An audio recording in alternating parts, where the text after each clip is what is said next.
What is going on, everybody? This is the Fourth and Fantasy Podcast, episode 30. Wow. That's right. You heard it. Wow. 3-0. It didn't really hit me until you said it out loud. Right? We, started this podcast back in the end of January. We're now in the month of July. Like, we've been ripping it, Feels boys. like it was a year ago. Isn't it? It's crazy. It's crazy. But listen, it's been a labor of love. We love it. We appreciate the people who always come back week after week to listen to us. So welcome. Let's rip another 30 more. Let's go. So my name's Meek, and I always have my co-host to the left. Woo. What's on the brain today? What's on the brain? It's a good question. It's slow part of the sports calendar. Yankees have a big series coming up against Toronto. Need to get that division back. Push the little brother Red Sox back towards the bottom of those standings. We'll see. So that's kind of where my head's at. We had golf. No surprise, Scotty Scheffler wins the Open. Oh my God, that guy's insane. I mean, it's just like. Is he the closest thing to Tiger that we'll ever get again? So I was just going to say, like, when I was younger, I wasn't really huge into golf. But obviously, I knew who Tiger Woods was. And it felt like every morning ESPN, like, they're showing more highlights of him.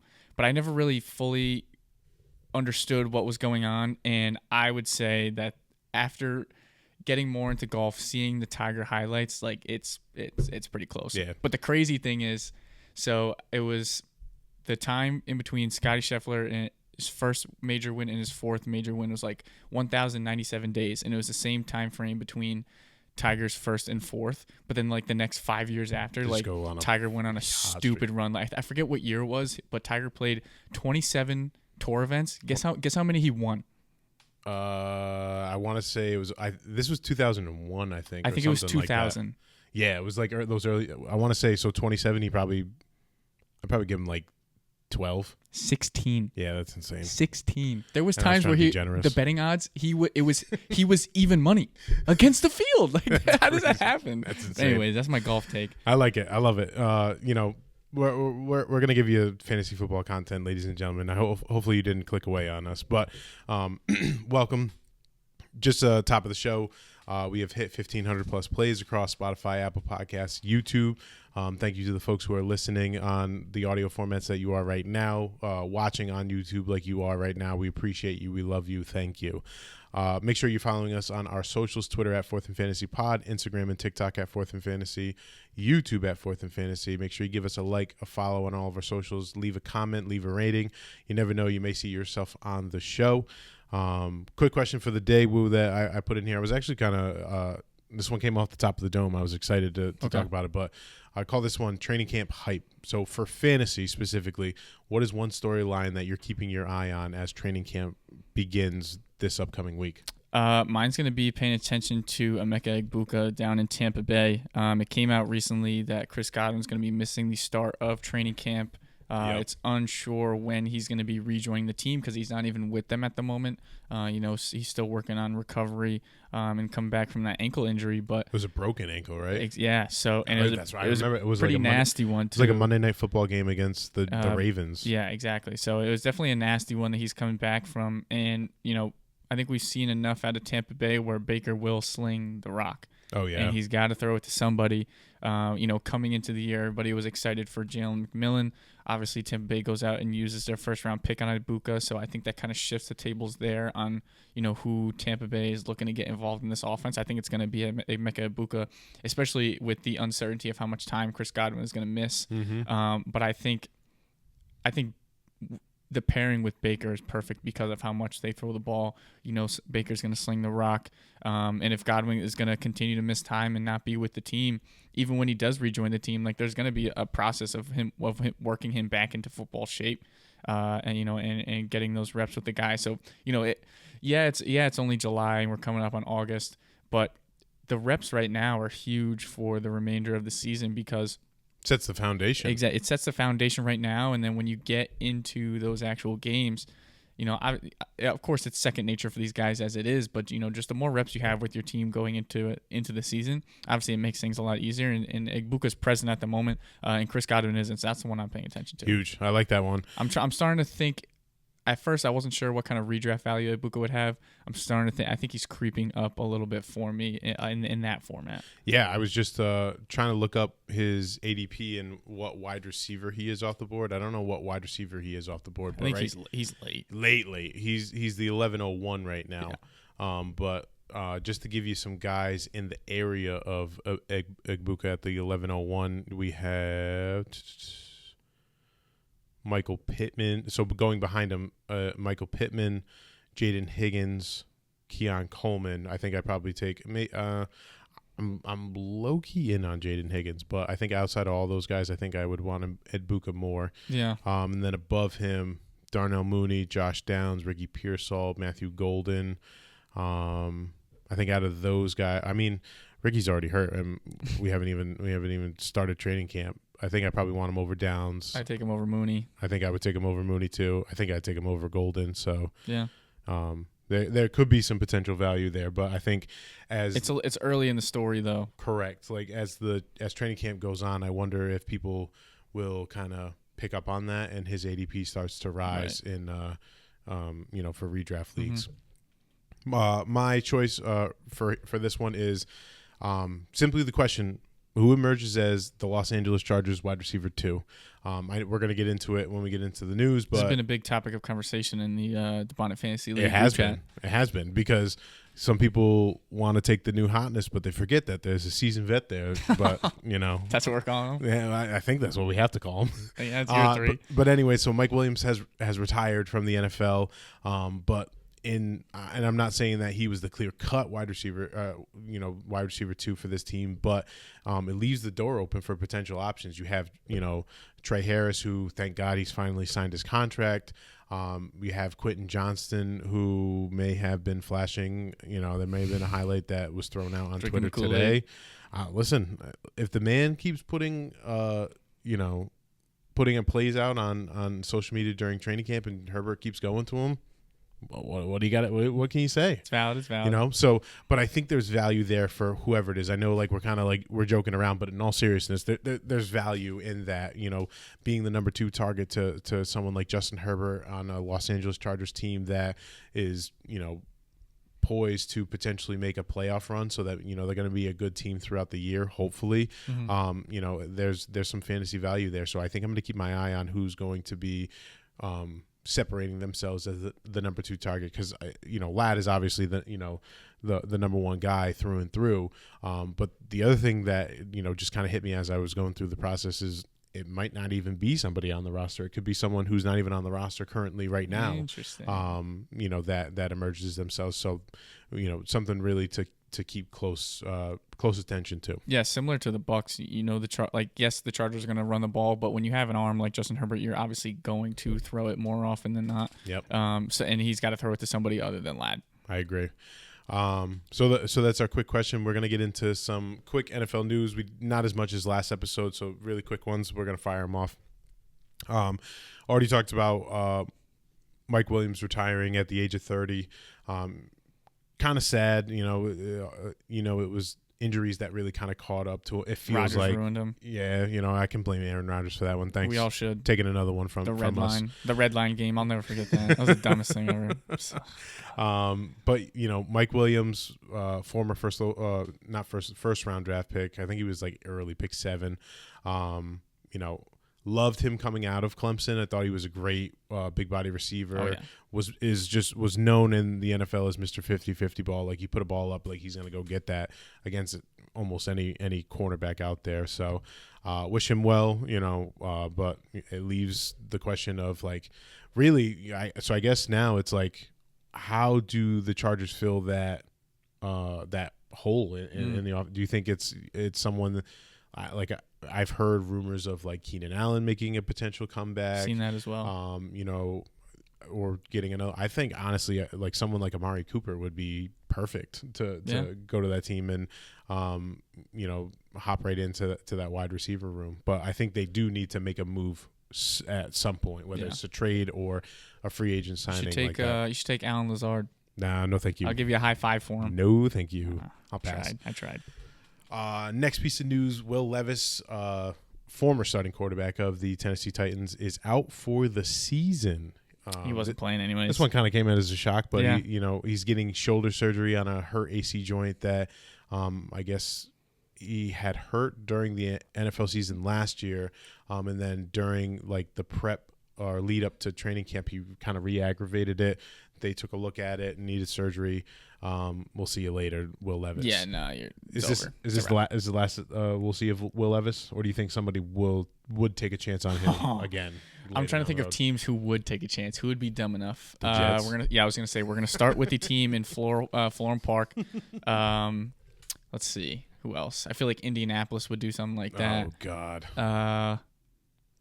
Those are the two that come to mind as of now. There's definitely more there. There's definitely more. Cleveland, there. Pittsburgh. Yeah. But I was telling you this before when we were putting this in the news. The crazy thing about this is that the Titans had not named a starter, like or just basically, if you don't know, they took Cam Ward first overall, but they did not name him the starter. Like, what is going on here? Mm-hmm. Like the fact that like now it's a full blown conclusion that he's the starter, but like, what are we doing, Tennessee? He's your starter. You drafted him first overall because of the poor play of Levis. Like, there was no way you were going to put Levis back on the field. Poor's a light word. Yeah, exactly. Oh my God. And then last piece of news. This one will get Zach real excited.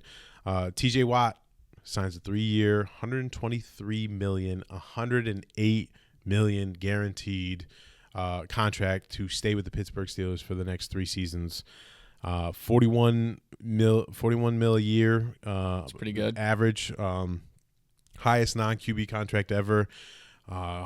You better hope it pays off. Yeah, I think it will. I mean, it would be weird seeing him not in a Steelers jersey. I will say, I think I will vet myself, but I will say I think last year was a down year for Watt. Yes, 2023 Watt had 19 sacks, and then last year he only had 11 and a half. So, and he's 30 years old. Mm-hmm. We're he's up there. Yep, he turns 31 in October. So, we're investing in 30-year-old. Defensive players. We'll see. Hopefully for life. But I mean, it doesn't surprise me because the Steelers are all in. Like, they're just pushing their chips in all in to make a Super Bowl run, and they got to have their captain of the defense. Yeah, so. It's not bad money spent. I don't think. No, I don't think it's gonna kill him. I mean, nobody's gonna care about the money spent if you win a championship off it. But like, if you can't make it out of like the first round, or like what they've been doing the last few years. I don't mean to take this off on a tangent, but like with the moves that the Pittsburgh Steelers have made, do you think this has made them a deep playoff team, a fringe playoff team? I don't know. Like, I think best case scenario is they do what they've been doing, go 10-7.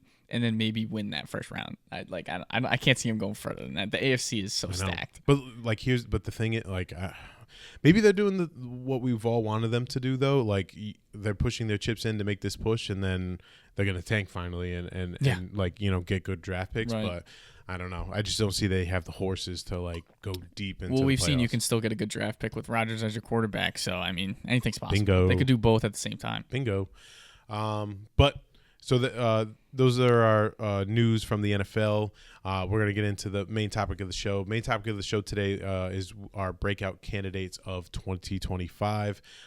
Before we get into each of our candidates, I have a quick little tangent to go off on each of the positions based on, the criteria for a breakout, what you want to look for. So, obviously, Wu and I have picked one each for each position, so we have a total of 8 names to talk about today. But that doesn't mean that these 8 are the only people who are going to break out. So I had a lot of options. Yes, absolutely. So take what we are saying today. You know what I mean? Pay close attention when I talk about specifics for breakouts, and do the research yourself. You know what I mean? Like, take a look at a list of guys. Maybe you find someone that you love, and who knows, maybe you hit on one and you look like the smartest guy in the room, come your fantasy draft. But this is just kind of a blueprint to get your mind thinking in that direction.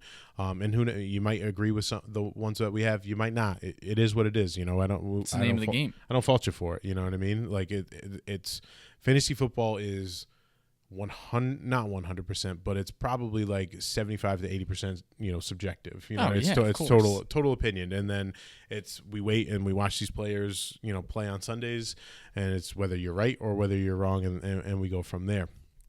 So enough of that. We're gonna get into the meat and potatoes. So first thing overall about breakouts, I'm going to go position by position. So I'm going to start with quarterbacks. So when we talk about breakouts for quarterbacks, we're talking about quarterbacks who are averaging 16 points per game, or they've hit at least a quarterback 12. So that would mean a quarterback 1 for someone's team. Most breakouts happen between the ages of 22 and 23. That's about 41% of your breakouts. And then 71% of quarterback breakouts happen on or before a QB's year 5 season. And then 55% happen within the first year. So we'll give you a couple of candidates as we go along. I'll go through each position, and then we'll go from there. Or what do you think? You think we'll go through that and then our candidates, or go through all of them and then just go through each one? I say we do the candidates after the Each breakdown. section? Yeah. All right. So Keep it fresh on the mind. Yeah. So with all of that being said, then why don't you give us your first breakout candidate for quarterbacks? Yeah, I think everybody anticipated this name being on here. And like we mentioned earlier, I'm all in. All the chips are in the middle of the table. I'm on a flush draw off the flop. Do it. It's Caleb Williams. I mean, we've talked about it time and time again, but it's just like the situation is so perfect. The biggest problem last year was the offensive line. 0 questions asked. I mean, besides the zero stability, just around him as an organization. Oh my God, but he was sacked 67 times last year, which is the most in the NFL. They addressed that this year, signing Drew Dahlman and Joe Tooney and Jonah Jackson. So clearly they've addressed, those holes in that offensive line. Ben Johnson comes over from Detroit after leading one of the best offenses in the NFL over the last couple of years. The guy's pretty much had his pick at where he could be a head coach over the last 2 or 3 years, and he lands on Chicago. They drafted Rome Odunze last year with Caleb Williams. They already had DJ Moore in that big trade that they did a couple years ago. They draft Luther Burden in the second round this year, as well as Colson Loveland with the 10th pick in the first round. And so I was actually just watching something before the episode. Ben Johnson said, and I quote, "They are ripping this offense down to the studs and building it up with him in mind." Talking about that. Caleb Williams. He also said that, coming to Chicago, like Caleb Williams was one of the reasons, and it was a big part in his decision. Since it is a league where, quarterback is the most important position by far and away, especially when you have a guy on a rookie deal for those first 5 years, you can use that money elsewhere and build up the roster. And I think they've done so. Like I said, the situation is just so perfect for them. Ben Johnson, for the last couple of years, he literally could have coached after every single season. He was the top head coach candidate, that could leave Detroit and go coach elsewhere. And he stayed in Detroit, and now he finally pulls a trigger and goes to Chicago. I like to think Ben Johnson's got to be a pretty smart person. I don't think he would make that move if he didn't see something there in Chicago and was anticipating having success. There's just so many reasons, and we've talked about them all. It's just like a no-brainer pick for me here with Caleb Williams. Yeah, and what you were just saying about him, choosing to go to Chicago, like he also decided to basically go to a division rival. You know what I mean? Like that's a huge thing. Like he's going to see his former team 2 times a year now for the entirety that he is a Chicago Bears head coach. So like that's a huge risk in my eyes. You know what I mean? If you're taking that jump. So it's great to see that he's investing in Caleb Williams. And as someone who has had I had Caleb Williams on my dynasty roster last year, and the flashes are there. Like oh my God, the arm talent's ridiculous. It's not like he's like a garbage player. You know what I mean? Like he had, I count 1, 2, 3, 4 games of at least 300 yards passing. And during last year, he had 1, 2, 3, 4, 5, 6 games where he was a quarterback 1, in the quarterback 1 range between 1 and 12. Like he's got the stuff, you know what I mean? I think he's got the stuff, and I think what year 1 of Caleb Williams was essentially like, Caleb, you're like the heir to the throne. You need to save our franchise. And then as year one ends, I think Ryan Poles realizes like you can't just throw him out to the wolves and expect him, like, he's a special talent, but he's not, like, he can't do it all for your roster. So I appreciate the organization really like investing in the interior offensive line. He was the most sacked quarterback out of all quarterbacks last year, so hopefully that's a non-issue. You keep him on his feet, he's able to make more throws. And then the other thing too that with the addition of Ben Johnson is they put pieces around him that are going to make life easier for him. Oh my! It makes perfect sense. Right. It's not like where you're expecting him to throw the ball 15 plus yards every single time.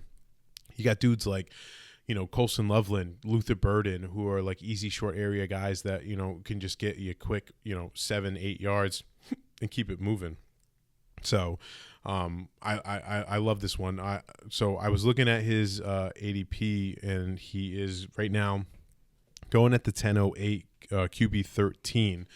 Would you rather have him or Brock Purdy?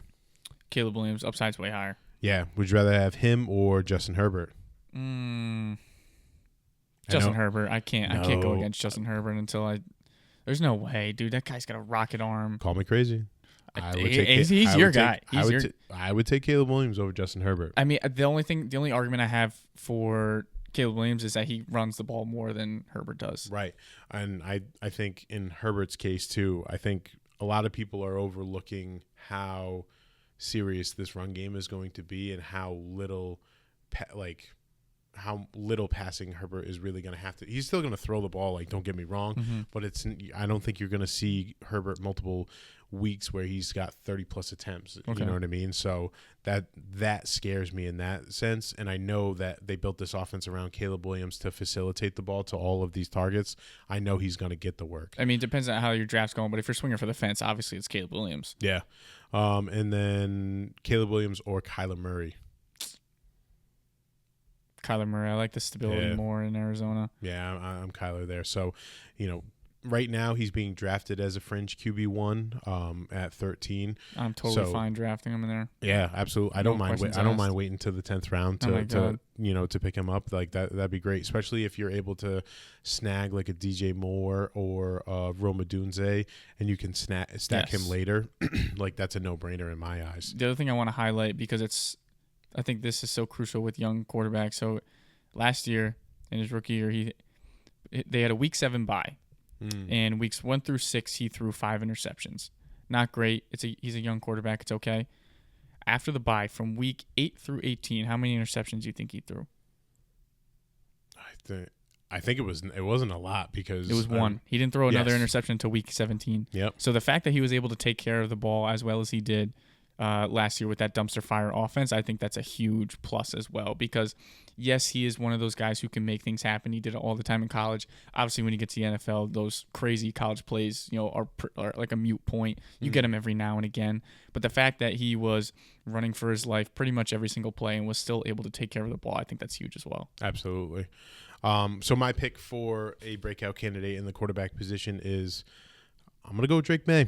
I know we're D1 Patriot haters here, but like, listen, there could be something with this kid. So let me just give you the before. So during his time as the starting quarterback last year in 2024, he was the QB 11 in completion percentage over expectation. He was QB 7 in success rate. And the other thing that I think a lot of people don't realize with Drake May is he's kind of more of a dual threat quarterback than anyone expected, because he was the QB 6 in rushing yards per game. And so in 12 starts in 2024, he was a QB1 4 times and was a borderline QB1 5 other times. So 9 of those 12 starts, you got, a borderline QB1 every time with a putrid offensive line. Like that offensive line was Swiss cheese, and he was getting killed. Like he was getting injured multiple times during that. That offensive line was up there with the Bears. Oh my God, it was awful. So like now we transition into 2025. Drake May now has a new head coach and a new OC. Obviously not new to the Patriots organization because it's Mike Vrabel and Josh McDaniels, but new to him.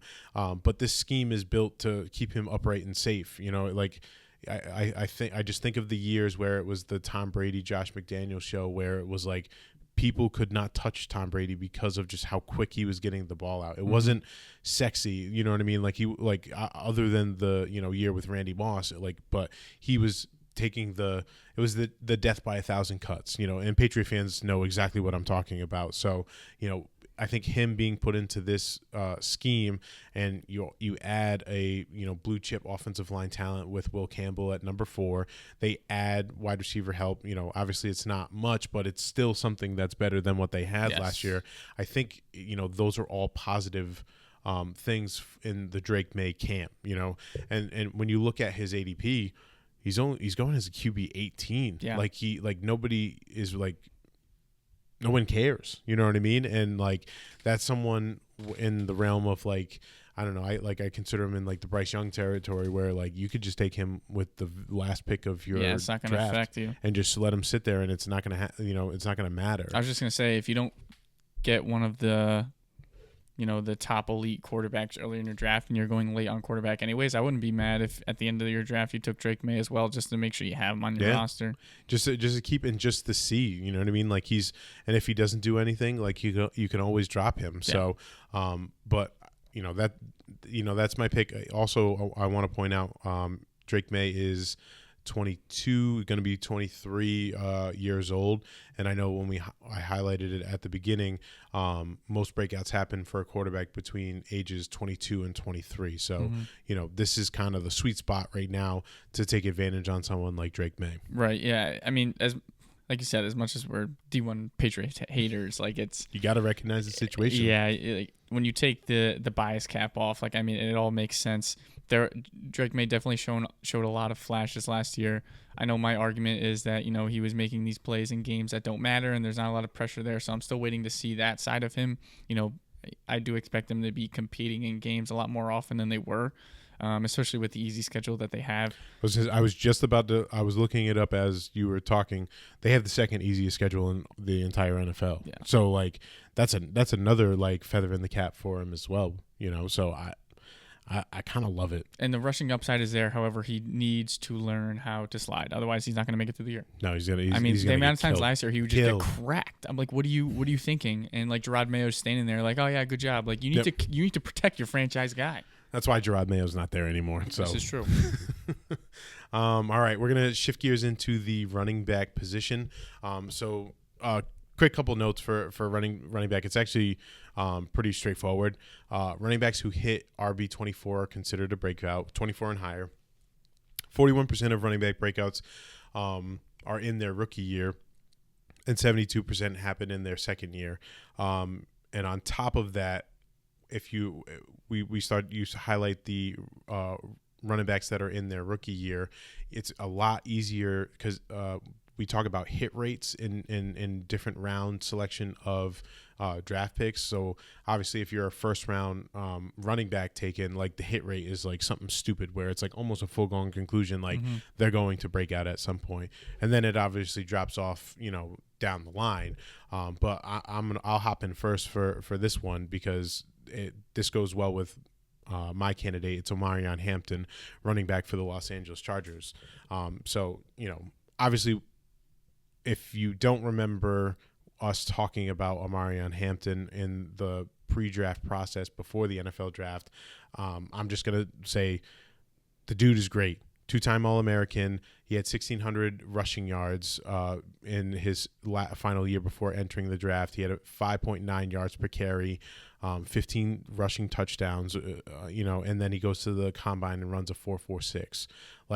He's a 220-pound back that has the basically prototypical NFL running back body. Yeah. And he goes in the first round, which is huge. First round, I believe they picked 22, 21, overall pick to the Los Angeles Chargers, and he goes to essentially the perfect scheme. Yeah, we said it the whole draft process. Everything about this guy. It was them or Denver. Everything about this, and come for me in the comments about being a Chargers fan and being absolutely biased. No, this is all so valid. Everything about this is a hit for this guy. And then you come to the realization that Najee Harris is there. Najee Harris is also a former first round draft pick, and obviously you're scared. For me personally, as someone I was able to get him in dynasty in our rookie drafts, but redraft I was out on Omarion Hampton. Didn't want to touch him with a 10-foot pole because he had this Najee problem, and you can go back and check the tapes. I specifically remember saying, this year I'm out on him, but every year after that, you count me in. Yes. I'm in on him every single year. But that was assuming full health for Najee Harris, right? But we get a little bit of news at after the 4th of July that Najee Harris had himself, a little too much fun, caught a firework to the face, and he ends up now on the NFI active list. So he must have been at Jason Pierre-Paul's place. He must have been. So I think we don't know what the severity of this. I also heard that the Chargers didn't know. Yeah, the doctors figured it out, right? I swear I heard that. I think so. I haven't heard what the severity of it is. I just know. I don't think it's come out. I think he reported during their first training camp practice, and then from there he landed on the NFI list. So I mean, he could come off it at any point in time. That's how it works. But coming back to, the breakout of Omarion Hampton, this is kind of huge, you know what I mean? Because I was under the assumption that he and Najee were going to show up at the same time together. They may split, for first team touches, and, eventually Najee's going to be your starting guy. Now, Najee's not practicing. He's, I'm assuming, taking the number one running back snaps, and, this is just all he needs right now. The more time he can get the majority of these first team reps, I think the better off he's going to be. And if Najee, let's just hypothetically say, I know next week they have the Hall of Fame game the Chargers are playing in. Isn't that crazy to even think about?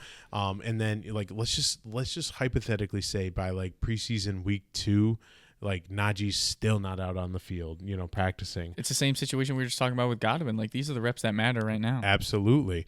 So now it's the question I have in my head is can Hampton take control of the backfield in camp and just never let it go? It's absolutely a possibility. I mean? And right now he's being drafted as the RB16 in the 4th round. So he's basically being drafted as an RB2 with upside. And I'm going to tell you right now, if he can find his way to the majority of carries in the Los Angeles Chargers backfield, it's an easy top 10. I was gonna say at minimum it's RB16. You get him at what you drafted him at, right? I think it's gonna be even higher. So taking all of that into consideration, because there are a lot of hypotheticals. Looking at the ADP for Hampton, and who's kind of going around him. Wu, would you rather have Omarion Hampton or Alvin Kamara? Assuming all of the things I'm saying are true. Right. My thing with Kamara is that guy might be the entire offense, but he could. Can his body hold up for that year or for a full year at 31? I'm going to take Kamara. I think Kamara is a safer pick there. Okay. But there's definitely going to be a point later this summer where I have to reconsider that, I think. It's all good. Would you take Hampton or James Cook? Hampton. Would you take Hampton or Breece Hall? No, don't do that to me. It's Breece. It's Breece. Is it? Yeah, it's Breece. All right. It's Breece. All right. So those are just some names for you to consider if you're kind of around there. Are you taking Hampton over all those guys? The Kamara one's tough. Kamara one is tough. I'm definitely taking him over Cook. Yes. And I think it's a real consideration with Breece. No, it's fair. Only because of how the Los Angeles Chargers offense is going to run. It's going to be run. You still don't know kind of what the basis of what Aaron Glenn wants to run. Yeah, I have no idea what it's going to look like. No idea.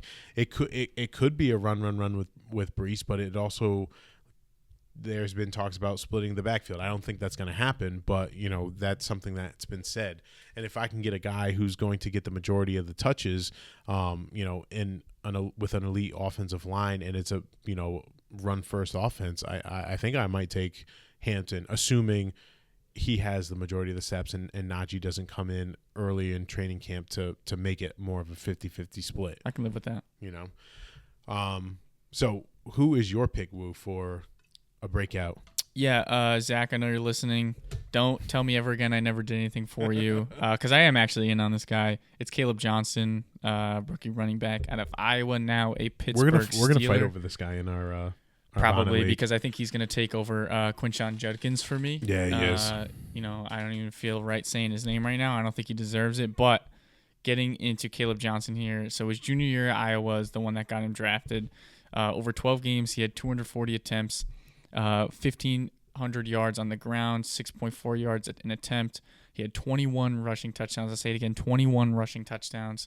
He also got a little work in the passing game, 22 receptions, 188 yards, and a couple touchdowns as well. So he had over 1,700 yards from scrimmage. The one thing I was unaware of, so for the consensus All-American team in college football, they picked 2 running backs. So Ashton Genty clearly is the first one. Oh, yeah. And then the one other name, no other than Caleb Johnson. Iowa was a favorable scheme for him. I do see that. It was a slow pace, pound the rock, really Big Ten style, winning games 13-10. That was their game. And for whatever reason, in my mind, Iowa and the Pittsburgh Steelers are like the same team. Could be the colors. I really see it could be the colors, but I do see similarities here with Pittsburgh. I think they're gonna lean on a talented defense. They're gonna win some rock fights. I mean, we've seen them grind out seasons where at one point they're 3-6, all of a sudden they end up 10-7, 9-8, and they make their way into the playoffs. I really think Pittsburgh was one of the better landing spots for him. With Najee gone, Najee had 263 attempts last year, so that's 263 attempts now open for business. Mm-hmm. And I think if they were confident in what they could get out of Warren, they wouldn't have used a third-round pick here on Caleb Johnson, especially with the talent that he brings. And I like I said, I don't anticipate Warren automatically having the starter job. I think it's really up for debate, and we'll see what the rest of training camp looks like. So it could be a situation where the attempts kind of increase as the season goes on. I do think at first it'll be very close to a 50-50. Maybe Warren has the edge, but I think the ability of the balance ability that Caleb Johnson has with contact, running the ball, Warren's more that like explosive, maybe a screen around the line of scrimmage, maybe he gets the outside and beats you with some quickness. But at the end of the day, Pittsburgh's going to want to pound the rock up the middle and open up some play action for Aaron Rodgers. So I think that's where Caleb Johnson can really eat. I want to bring up my notes from him from the pre-draft process. I just really felt like he was such a patient runner. And it was giving kind of like Le'Veon Bell vibes. Yes, I remember you saying this. And it's not so much the patience is one thing, but it's not where he's, it's not to the extent of Le'Veon Bell, who was like literally walking behind the line of scrimmage and picking his spot. He was so good at doing that, he could get away with it. But everything, it was all fluid motions. He didn't waste any energy. He did, like I said, he didn't need to slow himself down to make reads. It was all quick and all in one motion. More often than not, he was picking the right hole and hitting that spot. And he was also good in pass protection too. He can pick up blitzers. I just think there's so many reasons for him to be on the field that it can create opportunities for him.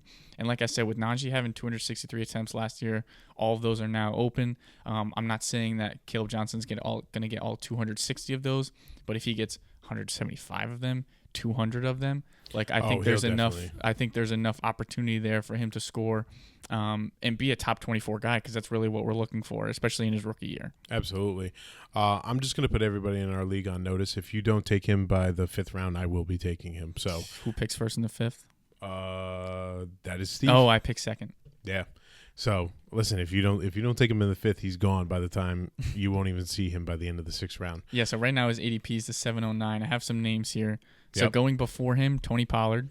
I'm taking Caleb Johnson. DeAndre Swift. I'm taking Caleb. See, I wrestle with that one a little bit just because I'm in on the Bears offense, but I think there's too many mouths to feed in Chicago where I'm not exactly confident with Swift. Yep. And then after him, Tyrone Tracy. Oh, easy Johnson. And Brian Robinson Jr. I think it's Johnson. I think it's Johnson pretty much across the board. I would say just because of how good overall the Washington Commanders are as a team, but and they did get better in the offensive line, but I just think I think the amount of touches he's going to get is going to be gross. This pick is really opportunity based for him. I'm on record saying, I want guys who are going to have the most opportunities possible. I don't care what team they play for. Yep. And I think this is the perfect spot for him. I was going to say, so how many vacated opportunities you said were? 263 just on the ground. I can bring up. Yeah. That's all I meant, because I was just looking at my projections, and I have Caleb Johnson for playing a full 17 games, having 52% of the carries, 255 rushing attempts for 1,146 yards, 7 touchdowns. That'd be pretty sweet. Sign me up for that in the 7th round. Absolutely. So, I'm telling you, it's going to be a 5th round. You're going to have to take him there. You think I'm joking? Well, now Zachy's going to take him in the 3rd round. Yeah, Zach needs to. So we'll see. All right. Going back, we're gonna talk about wide receivers now. So similar to running backs, wide receivers who hit wide receiver 24 are considered a breakout. 43% of wide receiver breakouts happen between the ages of 22 and 23. 67% of wide receiver breakouts happen within a receiver's first 2 years in the NFL. And if they don't break out by year 3, they'll never break out. So, obviously, at the top of the show when we did our quick question, I brought up Quentin Johnston. Like, we all joke and laugh because, this is the final year really for Quentin Johnston to show it. And if he doesn't, you'll never hear me talk about him again. I promise you that. So this is like someone like him, it's like a make or break, year for him. So Wu, I'll let you go first. Okay. Who is your choice for your wide receiver breakout? I'm staying in the AFC North. I'm going with Zay Flowers out in Baltimore. So I'll put it to you this way. I was going to say he's only had 1 year inside the top 24, but he's yet to have a top 20 year. Last year, he was the wide receiver 21. His rookie year, he was the wide receiver 30. And he falls. You had that backwards. I think his rookie year, he was the wide receiver 21. Oh, okay. Yep. Yeah, last year was a down year. There we go. Okay. Yep. So with that, I think he falls very well into those wide receiver stats that we were just talking about. It's his 3rd year now. It's now or never if he's going to really step up. And I believe he was a 1st-round pick. I know it was later in the round. He was the same year as Quentin Johnston. That's right. Now is the time for him to really show, listen, I can be not only in fantasy be a top 20 guy every single year, but to really establish himself in that Baltimore offense and become a wide receiver 1 who they're targeting more often than not. I think the issue that I've had with him over the past couple of years is Lamar has had these crazy seasons. Last year he had 40 touchdowns and 4,000 yards in the air, and you would think Zay Flowers had to be a top 15 guy based on that, and he wasn't, which stinks. But in terms of the pieces around him, Mark Andrews is getting old. Last year was a major it was eye-opening, how uninvolved he was. He caught up later in the year, but it was more so on the back of his touchdowns. The other receiver they bring in is DeAndre Hopkins. We've talked about how if you go to the Ravens late in your career, if you go to the Ravens late in your career, it's pretty much over. The other crazy stat that we were talking about before the show is Zay Flowers was the first Ravens wide receiver to be a Pro Bowler. I still don't believe you. I still don't believe that. Listen, that was from BaltimoreRavens.com. I mean, we can from go, the source. Yeah, it is the source. I couldn't believe Steve Smith wasn't a Pro Bowler there, but that's besides the point. But we've seen him start to work. We want him to become that number 1 option in Baltimore. The combination of the expiring weapons with Mark Andrews and DeAndre Hopkins, on top of his athleticism and burst, he reminds me of, I think him and Garrett Wilson are very similar, where, oh my God, when they catch the ball, they can make 3 people miss without even moving. Yep. Without progressing up the field. They're stationary, not advancing the ball, and they can make anybody miss. He's like a video game. Oh my God, it's insane. And I have a quote here from Todd Monken. He said, "We've just got to get him the ball more.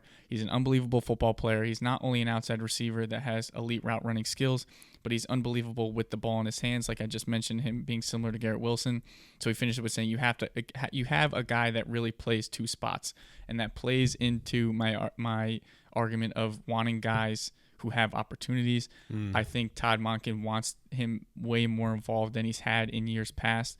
And really be more of a recipient of those 4,000 yards, 40 touchdown seasons that Lamar's probably going to have a couple more of. Yeah. Listen, I love it. I took Zay Flowers in a dynasty startup league, and I'm really excited to see, him eventually. Like, I hope this is the year because, I mean, technically he did break out, but I mean, I'm not counting wide receiver 21. Yeah. So really, I'm putting the chips in as like, this is the year, you know what I mean? Like if he doesn't do it, like, I don't know. But he's got such a great opportunity to do so. And I'm looking, Baltimore has the 21st easiest schedule. So that, they're going to play some tough teams this year and they're going to need them. So I mean, his targets last year at 116 targets. The big thing is he really hasn't scored too much for being a wide receiver 1 on a team. Yeah. Like his rookie year had 5 touchdowns, last year had 4. If Lamar's going to keep throwing for 40, I would like to think those numbers would go up eventually, and we see that positive progression. But I think the target number needs to jump up. I think he needs to be 125 plus.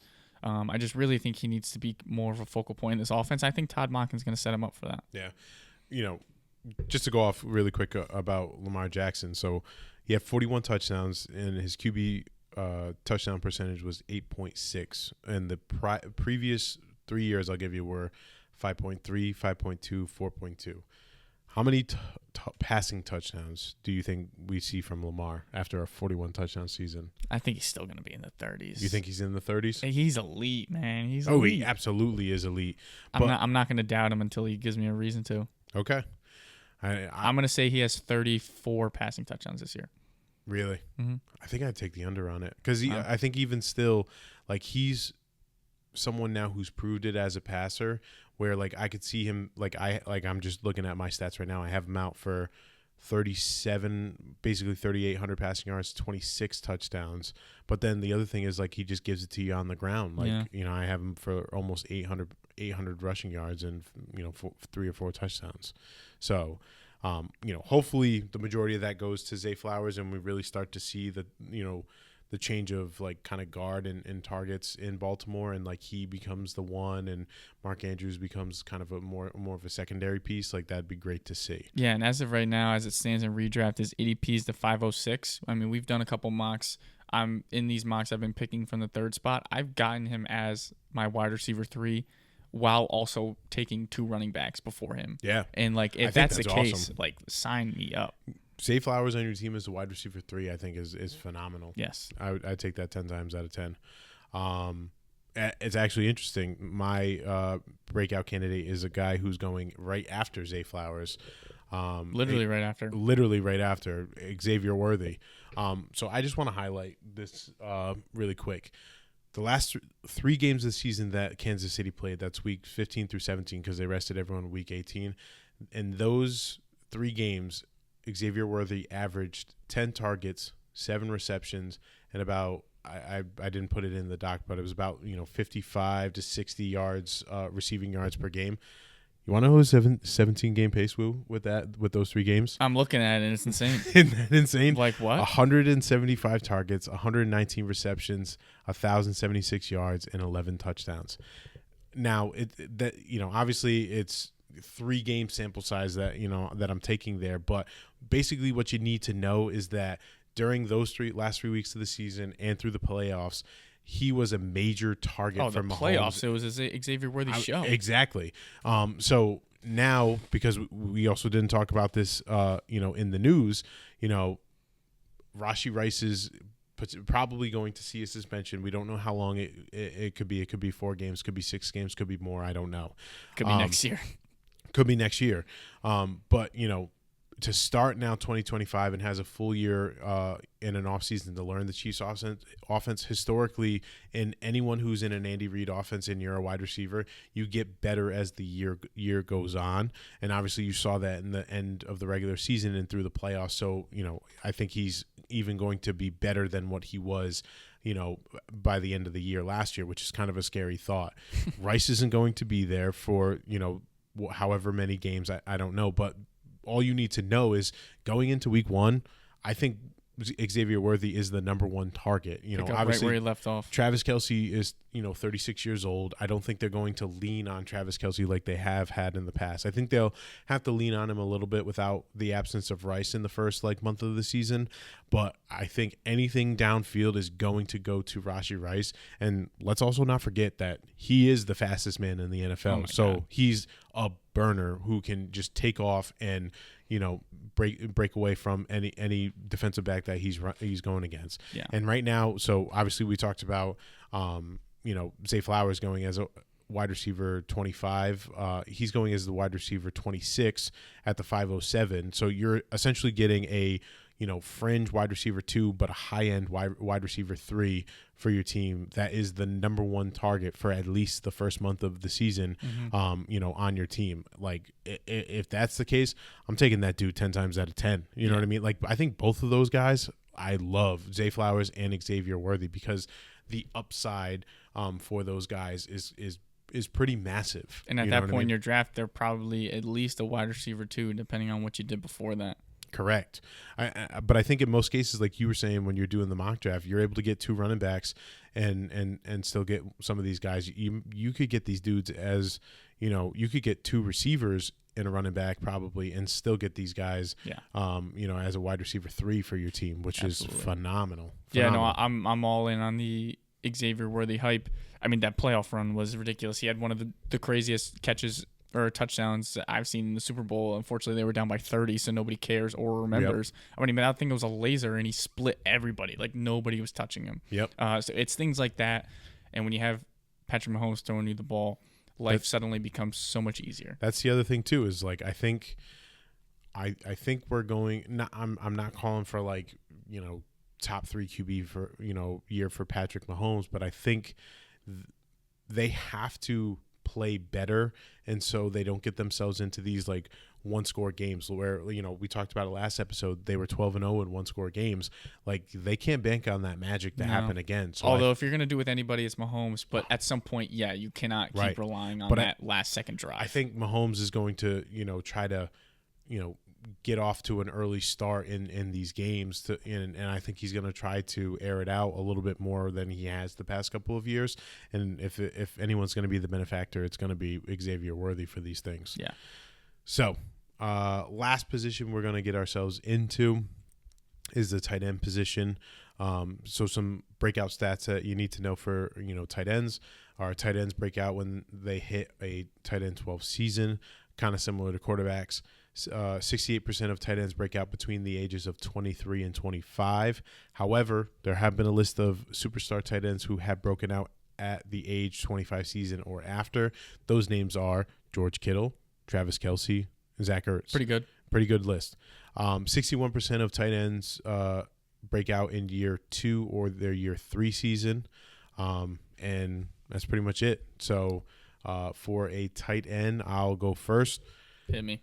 I'm gonna hit you with Tyler Warren. I saw it coming. It's about time people start recognizing Tyler Warren as a breakout candidate.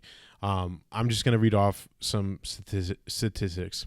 6'6", 257 pounds, and in college he had 104 receptions. You heard that, 104 as a tight end, 1,233 yards and 8 touchdowns. Like, he is a freak of nature. Obviously I think the generational talent thing has kind of cooled down now since he's we figured out where he's going and he's a Colt and stuff like that. But let's not forget that he was drafted 14th overall to go to the Colts. I think we've heard, I think it's gotten better, but earlier in the offseason we heard Anthony Richardson re-injured his shoulder and was getting a second opinion. I think now they're saying like he's progressing better and will be at training camp earlier. He might not be at the start, but he'll eventually be in training camp. I think regardless, I want Daniel Jones as the starting quarterback of the Indianapolis Colts. You can just trust Daniel Jones to get the ball to Warren more than Richardson. Mm-hmm. And Warren's not a stranger to being the focal point in the offense. He doesn't have to fight for targets. His competition is Michael Pittman and Josh Downs, who I'm not afraid of either of those guys. Not at all. And the other thing you need to realize is Indy's going to struggle in games all year long because they're going to be flip-flopping between I think between Richardson, Jones. I think they're going to be down in games. The defense is not good. And they have the 12th easiest schedule, but I think they're going to be playing the AFC South. That helps. Correct. And I think that's the majority. I don't know what their schedule is and who they cross over with, but I'm sure it's probably some tough teams, but they're going to be probably down in games a lot, and they're going to have to throw the ball, which means that Tyler Warren may see himself a lot of targets. As of right now, he's going as the tight end 11, so he's like a fringe tight end 1, and he's going at the 903. I'm going to tell you right now, I think there are so many names that I would rather have I'd rather have Tyler Warren more than these names. Okay. So right now, ahead of him, David Njoku, I take Tyler Warren. Yeah. Evan Ingram, close, I'm still taking Tyler Ingram. Warren. Jonnu, taking Tyler Warren. Mark Andrews, I'm taking Tyler Warren. Travis Kelce, I'm taking Tyler Warren. And that might be blasphemous to say, but I believe in the talent of Tyler Warren, and I think people are so down on that situation. And I always go back to this argument, Brock Bowers had a horrendous setting with worse quarterbacks than what Tyler Warren has now, and he was the tight end 1. I'm not sitting here saying that Tyler Warren's going to be the tight end 1, but I expect similar stats to kind of what Brock Bowers put up in his rookie season. Tyler Warren should hire you for his PR team because 100%. You've definitely been getting me to start changing my mind because I am the person who hates the situation more than anybody. But throughout the whole process, I was all in on the talent, no questions asked, just like everybody else was. And I agree with your point where if you're in on the talent, the situation, it'll work itself out like a Brock Bowers situation. Mm-hmm. Also because of how late he is going, in the 9th round, I've seen him there a few times. I've even seen him slip into the 10th. And I'm comfortable taking him there. There are some names around him. I would take Evan Ingram over Tyler Warren. I respect that. But the other names that you said, I'm probably going Tyler Warren there as well. He's definitely someone I'm coming around on. I'm not as sold as you are, but he's a name I'm paying attention to. Right, and you just said it. In the later rounds of your draft, in the 9th round, you're able to fill, potentially both your running back spots, both your wide receiver spots, both your flex spots, yep, and your quarterback, and maybe one bench, and you're taking him. Yeah. That's amazing. Yeah. You know what I mean? To fill out your team that way. So, I would keep an eye on him in your drafts. If you're mocking right now, you might want to just take a peek on where he is falling in your drafts. But Wu, why don't you round us out with our last breakout candidate for today? Yeah, we're ending this episode out in Green Bay. I got Tucker Kraft. So a couple things here. He's 24 going into his 3rd year, so he falls into both of those stats that we just talked about. Last year, he was quietly the tight end 10. He had 70 targets, 50 receptions, 700 receiving yards, and 7 touchdowns. Those stats don't blow you away. It was really the touchdowns that got him up there. It was very. I was gonna say there was one week where he was just oh my god. This was at week 5.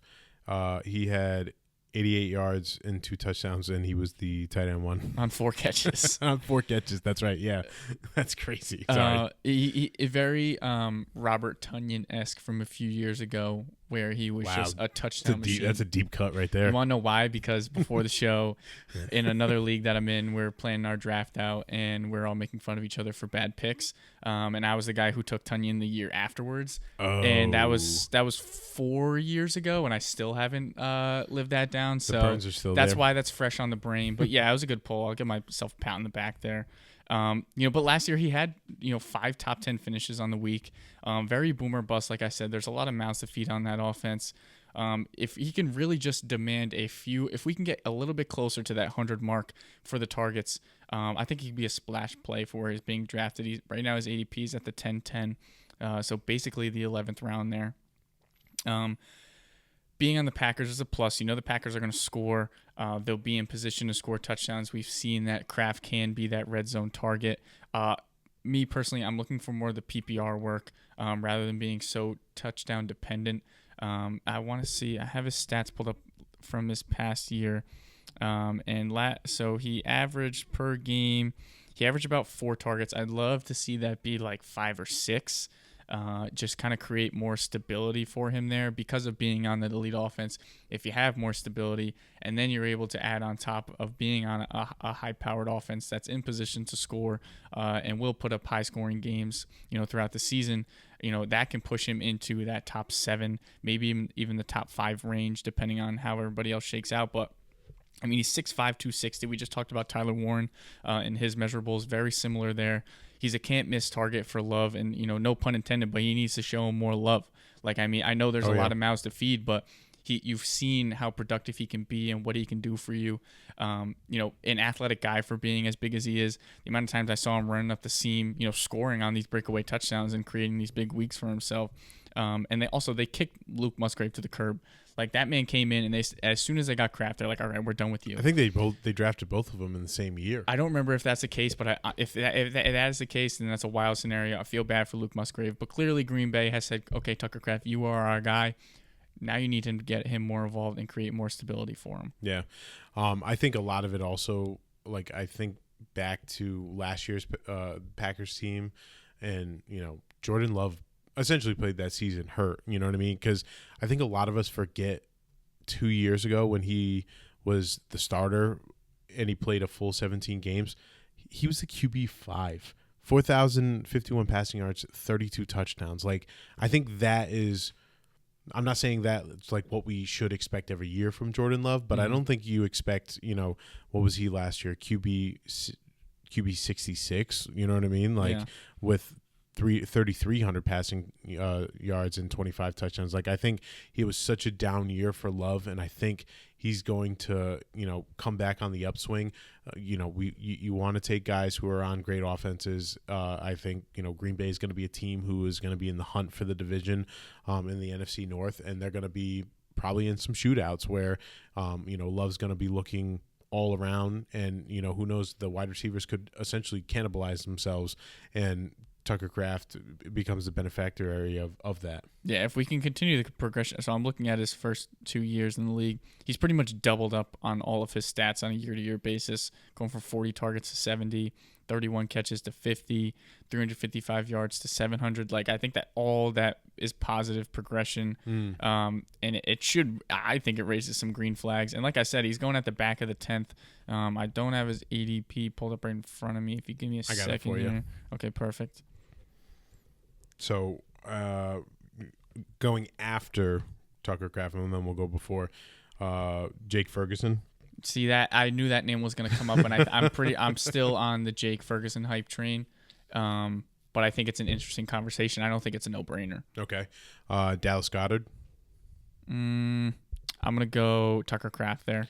The artist formerly known as Kyle Pitts. Tucker Kraft. And then going before Tucker Kraft, would you rather have Kraft or Dalton Kincaid? Kraft. Would you rather have Kraft or Colston Loveland? See, that one's interesting. I think I don't know what the year one production is going to look like for Loveland, so I'll go Kraft, but keeping in mind that, God forbid, they lower Cole Kmet's usage enough. I think Loveland could be a smash play too. I'm just not confident enough in what that looks like. Though. Would you rather have Tucker Kraft or Tyler Warren? There's one correct answer here. It's Tyler Warren. All right. It's Tyler Warren. Nice. So, any other last minute thoughts that you have for Tucker Kraft? No, just I'm someone who punts tight end 9 times out of 10 in redraft leagues, and this not a bad punt. No, and that's what I mean. Usually once I hit that 8th round, I'm starting to think, okay, what tight ends are left here? Playing the ADP game a little bit, seeing what other teams have already taken tight ends, and Kraft's right in this range of where I'm taking a tight end. So, you know what I just realized now that we've highlighted these guys as late round guys. Rondo and McGrath are taking these guys. Yeah, 4 rounds early. Yep. Because as their second tight end. As their second tight end that they're going to play in their flex the entire year, whatever. Maybe this was intentional so that way they do that. Oh, mind games are happening. Oh, all the time. Ladies and gentlemen, if you don't know about our Bonnet Fantasy Football League, the mind games that are played from the start of off season to the draft is nothing short of A1. We actually got a message from Netflix. They're looking to do a season-long documentary. Unfortunately, we had to turn it down. Yeah.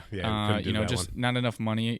We do require a high price tag, but the negotiations were there. Maybe we'll get to the next. Maybe season. we'll get there. Maybe we'll see this podcast and come back with a higher an price appropriate tag. offer. Yeah.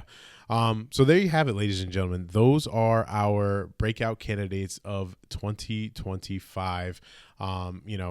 You may agree with us, you may disagree with us. That's okay. We appreciate you listening and or watching. If you're watching on YouTube, please make sure you're following us on all of our socials at Fourth and Fantasy Podcast, Instagram and TikTok at Fourth and Fantasy, YouTube at Fourth and Fantasy. Make sure you give us a like, subscribe, leave a comment. Maybe you have a better breakout candidate than what we gave. We would love to hear it. So if you could leave the comments, either if you're listening on Spotify, Apple Podcasts, or if you're watching on YouTube, we'd love to see it, and maybe we may bring that up on the show. But with that being said, we appreciate you listening, watching. We'll see you on the other side. See you.